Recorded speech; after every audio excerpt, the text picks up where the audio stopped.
Ladies and gentlemen, Musalia Mudavadi today appeared before Parliament for vetting.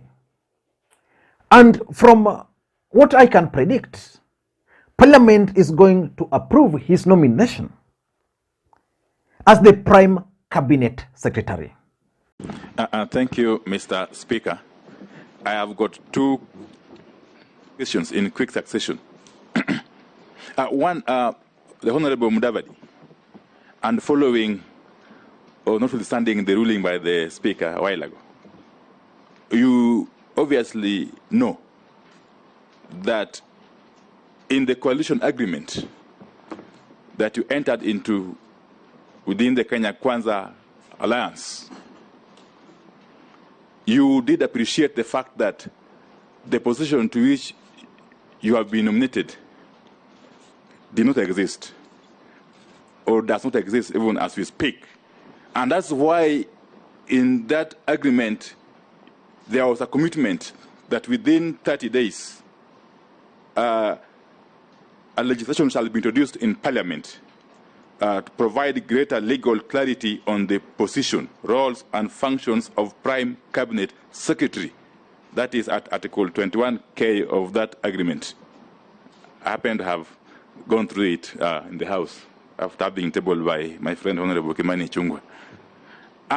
It goes ahead to say that the legislation to be introduced shall amend the National Government Coordination Act to include the office of Prime Cabinet Secretary as proposed herein to the existing structures under the aforesaid Act. To your understanding, doesn't this really confirm that without such legislation having been introduced, now more than 30 days since the election, the position to which you are being proposed or recommended or nominated is anchored on quicksand, constitutionally speaking? That is one. Two, which means Musalia Mudavadi is going to oversee government projects, and number two is going to be in charge or to coordinate William Ruto's legislative agenda for the next 5 years. That nomination will mean a few things. Number one, Musalia Mudavadi will no longer be party leader of ANC party. And the question is, what does that mean for Musalia Mudavadi's political future? Because Musalia Mudavadi was nominated as Prime Cabinet Secretary because he was the party leader of ANC party. The law is very clear. He's no longer going to be party leader. That's number one. Number two, Musalia Mudavadi, in my view, will also not be able to run as a presidential candidate in 2027. I'm saying this because Musalia Mudavadi is going to serve under Ruto for 5 good years. Within no time, will be in 2026. I doubt if that will be enough time for him to package himself as a presidential candidate.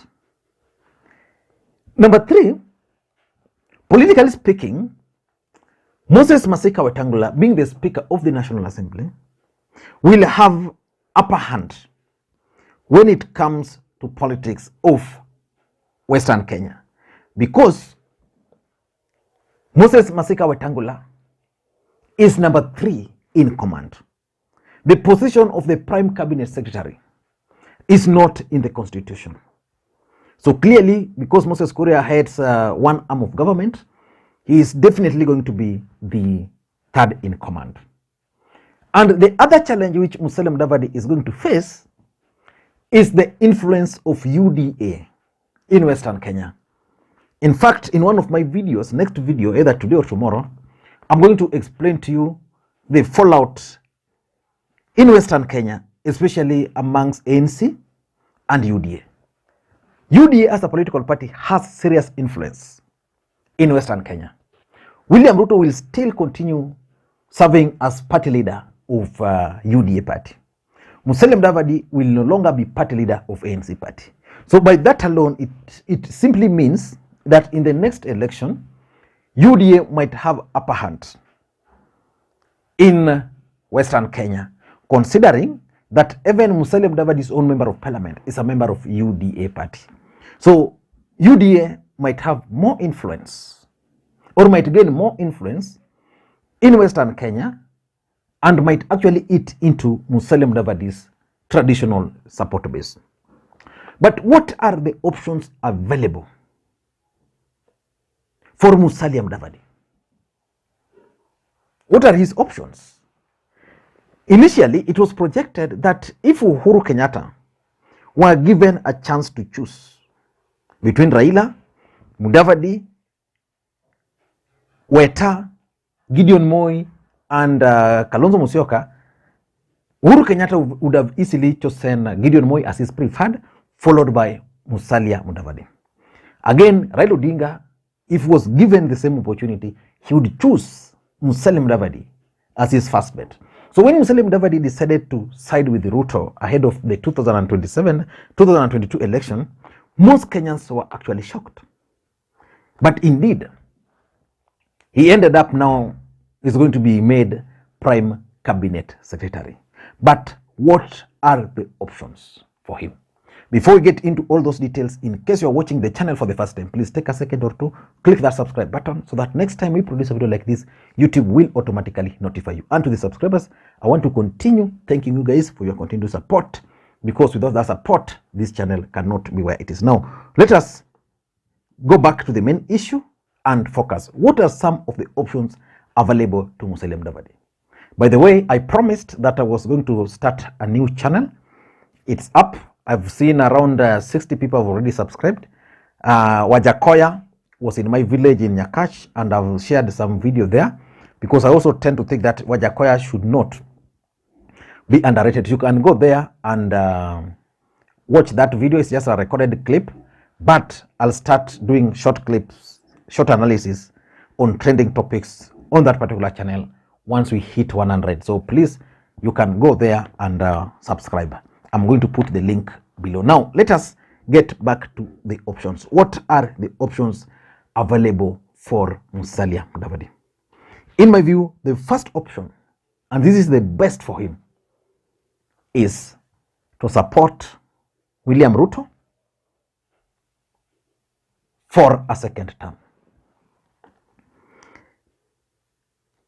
I don't think Musalia Mudavadi will have a chance in 2027.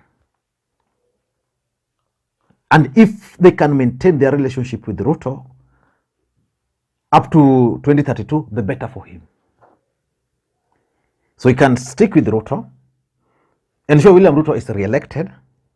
Once that's done, then he can still continue serving as the Prime Cabinet Secretary.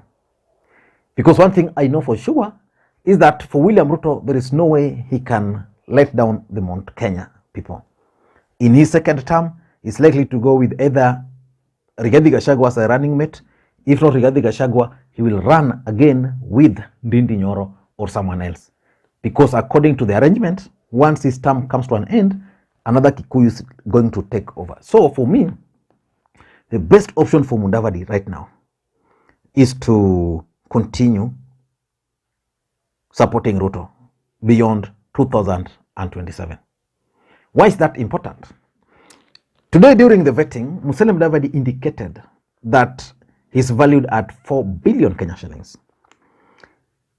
I don't know whether I think something tells me that the figures are exaggerated, but for a good purpose. I tend to think that Musalia Mudavadi has exaggerated his net worth or his value, so that when his real value will emerge, nobody will question.